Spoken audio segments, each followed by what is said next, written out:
Hi, I'm Benjamin Dollar. I'm a chairman here at Sothebys. I've been here for just over 46 years, and I'm extremely excited to be talking about some of the works we're going to be having in our Icons exhibition. And I'm here today in our library, which is one of my favorite places, and I'm just going to pull some old catalogs of some of my favorite objects that we sold that are going to be in the exhibition. One of the catalogs that comes to mind is this contemporary art catalog from November 1988. This sale today would be worth a few $100 million. And one of the stars of the sale was a $4 million painting by Jasper called False Start.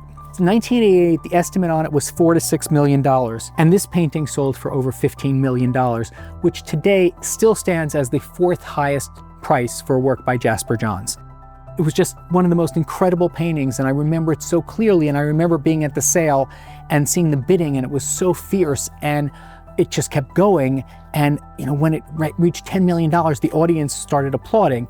So I'm excited that this painting is included in the exhibition.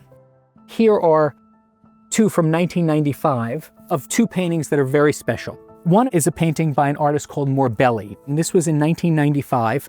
We had it on the cover of the catalog with an incredible note on the painting. This is pre-online catalogs. And I remember saying to our CEO at the time, I said, this is one of the most important paintings I will have ever sold. And I remember she said, but the estimate's only $700,000. And I said, you don't understand. This is one of the rarest paintings by an incredibly rare divisionist artist. Every little stroke was so individual. It's not like it was done with a brush. Every little stroke in this painting is 72 inches high. This is going to be in the exhibition. It has a great history because it was sold by a private collector, but it was originally discovered in a country sale by a number of dealers at the time. This painting I was the auctioneer for, and it hammered down at $2 million.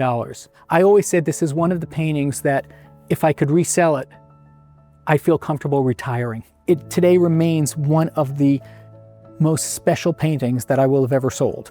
One of the other things that happened just a few weeks before the Morbelli sale was our sale of works from the IBM collection. We went up to Katona, to their headquarters, to see a whole group of paintings, amongst which was this incredible painting by Frida Kahlo. She was not only an icon, but a cult figure.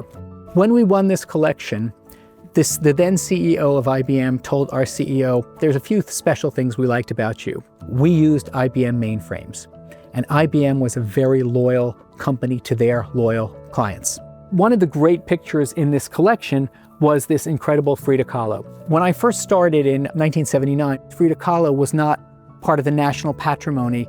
They hadn't instilled that yet in Mexico, so they were able to legally be exported. By 95, it was very difficult to get a Frida Kahlo on the open market. So this painting, there was a lot of competition. It made a huge price, and it sold to what's called the Morbelli Museum, which is endowed and run by a wonderful collector called Mr. Constantini. So this painting, if you want to see it, you can go to Argentina, to Buenos Aires, and it's hanging proudly in the Morbelli Museum, Museo de Arte Latin American in Buenos Aires. Now, there's one more painting that I wanted to point out, and it's just going to take me a minute to find it here in the stacks. Here we go. So one of my top 10 favorite artists, and by the way, I probably have 50 artists on my list of top 10, is John Singer Sargent. Sargent, to me, aside from being one of the most beautiful, greatest portrait painters of the Edwardian era, also painted these incredibly brushy, impressionistic, beautiful scenes in Broadway in England. In 2004, we sold the American collection from Rita and Daniel Fraud. If I flip through it, there were just great paintings by Winslow Homer, Prendergast, Twachtman, Everett Shinn, Hopper, Homer, and my favorite painting, this John Singer Sargent called Group with Parasols, the Siesta. This sold for about $24 million and still today, 22 years later, remains a world record for the artist. The estimate was $9 million and it made over almost $24 million. And to me, it had everything I love in Sargent. The colors, the brushiness. Do these paintings that I talked about speak to each other? They could all hang next to each other brilliantly because greatness complements greatness. And I will tell you that if I could live with just one painting on my wall, it would be any one of these, and I'd be very happy.